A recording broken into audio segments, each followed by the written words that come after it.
السلام عليكم، أهلًا وسهلًا ومرحبا بكم، يا مساء الخير والصحة والهنا عليكم كامل، مساء النور والطاقة الإيجابية والنقا والنشاط والحيوية وتحدي الكسل والاكتئاب معايا إن شاء الله. إن شاء الله يا البنات كامل راكم بخير ونرحب بكم كاملين ونسال عليكم كاملين وإن شاء الله كامل تكونوا بخير، وأي وحدة حلت على هاد لا فيديو سوا كنتِ جديدة نرحّب بيك ونقول لك أهلًا وسهلًا بيك، معايا نشارك معاكم هكا روتينات بسيطة، والمتتبعات الوفيات نقول لكم إن شاء الله كامل راكم في بيوتكم كيف الوردات ومهنيات يا رب العالمين، وما يحلاش الفيديو بلا ما نصلّوا ونسلموا على سيد الأنام عليه أفضل الصلاة والسلام، وعلى بركة الله نبداو نشارك معاكم الروتين نهار اليوم.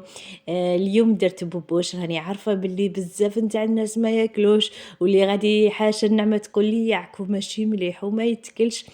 في كل منطقة وكيفاش، حتى أنا صراحةً من نسمع الجراد اللي ياكلوه كامل غادي ماشي غير غادي نخرج كامل من لا فيديو.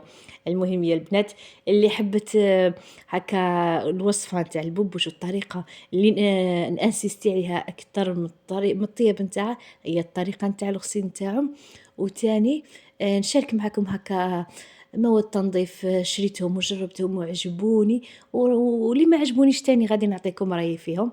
هنايا البنات، هنايا ضروري بوبوش كي يتنشا راهم رايحين يجمعوه يكون عاد كالي الحشيش، هذاك الحشيش يكون مر في الكرش نتاع بوبوش ولا غلال ولا جحيله، هذا راه رقيق ما راهش كبير بزاف، يكون مر. بوبوش لو كان طيبوه يجي مر.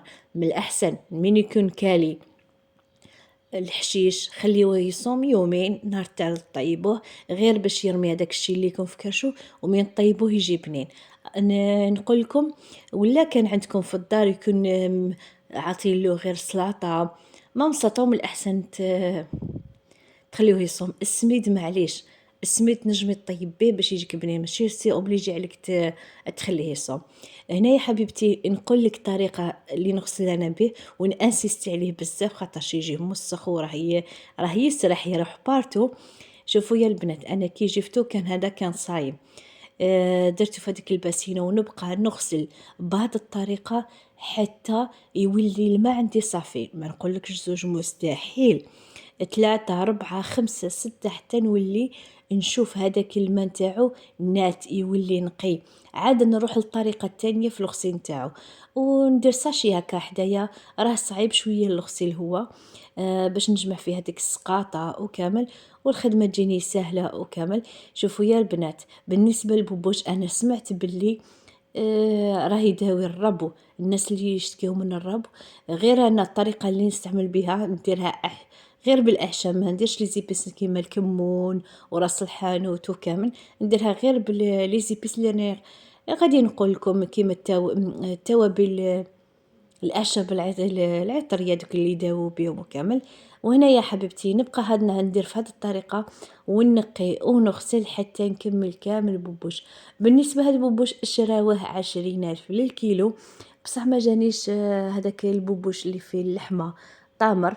انايا البنات غسلته مليح وحطيت في كوكوط ولا طاجين ولا قدرة تكون عندكم كبيرة، درت فيها الماء يغلي ونروح للمرحلة الثانية.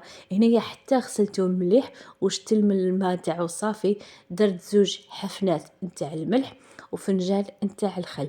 ونقول لكم هذه الطريقه علاش تعملوها، باش هذاك البوبوش يخرج كامل هذاك الزبود اللي يكون عنده هذاك اللعاب ديالو، يخرجوا باش ما يديرناش الرغوه في في المرقه. انايا درت داك الماء بعد ما غلي، درت مغرفه الكميه اللي تناسب نتاع نوخه، عندي نتاع فلايو.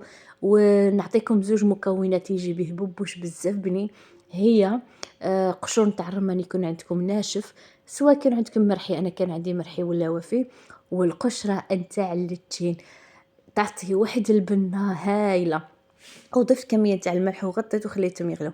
هنايا بعد ربع ساعه هذاك الخل غادي يخلي هذاك بوبوش شغل يخرج وشغل يدوخ ويخشف هذاك الماء بعد ما كان نقي. شوف كيفاش ولا، وتاني جا ثقيل، تا الماء ثقيل ما بغاش يروح في هذاك المجيريه نتاع البوطاجين. نبقى هكا نعاود نغسل حتى يصفى مليح. صدقوني هاد العملية بزاف مليحة تخرجوا منها العجب، ما نبوبوش يخرج من القوقعة نتاعو، ومن طيبوه شغل ما يحسش ويخرج على برا، ما يعذبكمش باش تنقوه ويتنقى تاني مليح. شوفوا يا البنات واش خرج لي منه. تاني نبقى فهاد الطريقة حتى نغسلو مليح، والمرحلة الأخيرة اللي نجيبها كاكوردو ونبقى ننخس فيه. اللي تحرك راني نطيبها واللي ما تحركش راه ميتة، خليها اكوتي لا خرجت. راني نطيبها وإلا ما خرجتش. هنايا البنات كل ما نطيبو ونذكر ربي عليه نقول يا ربي اسمح لي. والله يا البنات ماناش عارفين هنطيبو كلشي على النية. هنايا حبيباتي نبقى هاديك ربع ساعة ولا نص ساعة الأولى هذاك الرغوة اللي تطلق نحيها.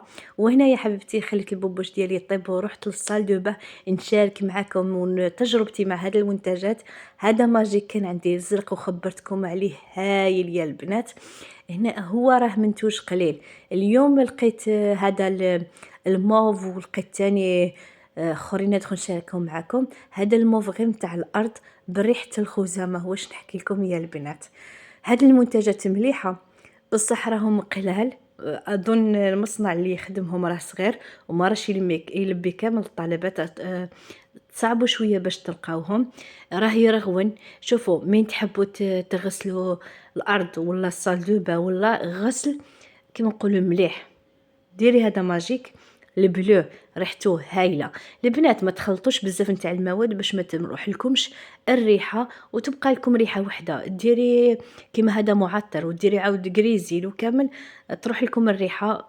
توليو تشموا ريحه ما معروفاش. استعملوا غير ماده واحده، ومن الاحسن تفاداو جافيل. شوفي خليوها من ما تكونوش دايرين. البنات المام الارضيه ينقي هايل. والبنات روح شريت هذا بالعطر نتاع العنبر للارض. كنت نسمع بزاف الناس يشكروا فيه. انا رحت شريته وجربته. واش نحكي لكم من حليته دخت بالريحه ما عجبتنيش كامل. ريحه العنبر وهذه بزاف ما شميتها. و30 فيها البنات شريت 3 اظن 3 ولا 4 3 اظن ب30 في الواحد.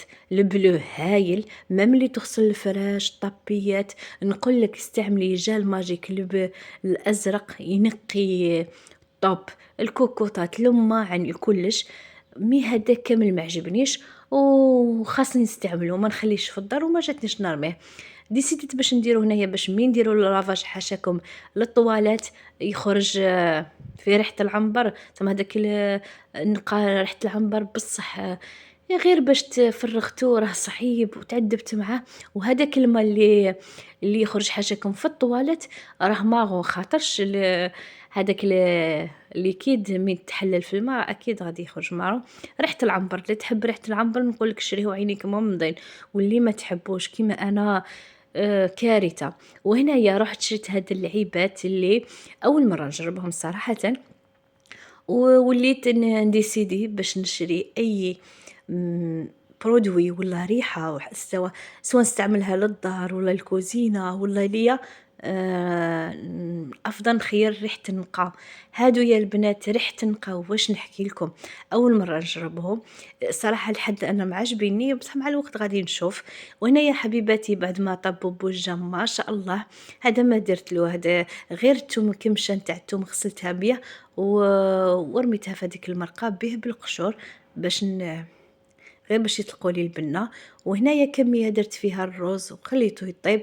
واش نحكي لكم يا البنات ناكلوا عينيا مغمضين ما نجمش ناكل بوبوش على ناس اخرين ما نعرفش كيفاش نغسلوه وكيفاش ما تنجمش تعرف بصح من تحت شري حاجه هكا وتخدميها وتنقيها تاكليها بالطبع والشان. وجا واحد البنه ما شاء الله اللي طيب بوبوش تجرب القشور نتاع الرمان يكون ناشف سواء كان مرحي ولا هكاك. وتاني اللتين هذا راه وقته راه رايح.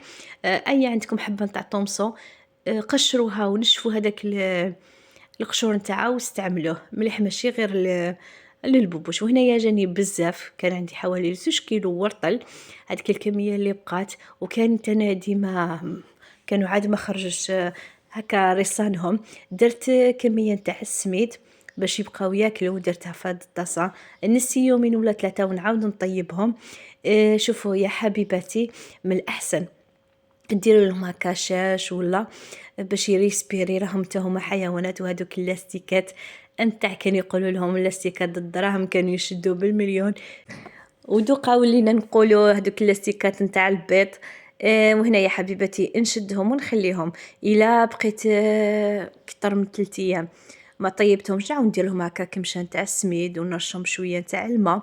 وإلا طيبتهم هكا ما نستناش نصومهم، راهم كاينين غير السميد وراني عارفة بلي ما يجينيش مر.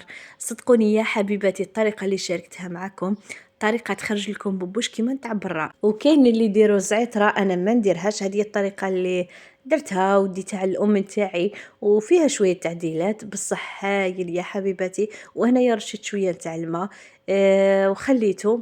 وهنايا حبيبتي بعد ما نشف لي الصال دو با نروح نرد هاكا الطبيات ومحلى نقالو كان يبقى. وصراحة من نشوفوا هذيك الراحة وكامل ننساو كامل هذاك التعب. وانا يا حبيبتي كونتر لاي وحده تقولك باللي شغل الدار ما يطلعش المورال، صحي تعب بصح من تشوفي الدار بروب كل حاجة عندكم عندها في بلاصتها المورال يطلع والنفسية تتحسن والاكتئاب يخرج مع الطاقة، يخرج مع الباب. لهنا يا حبيبتي نشكركم على المشاهدة ونقول لكم ربي يحفظكم ويستركم على التعاليق الإيجابية اللي تخليني هكا نحفزني باش نشارك معكم روتينات بسيطة. إلى عجبك الفيديو ما تنسونيش بالجموع. مع السلامة.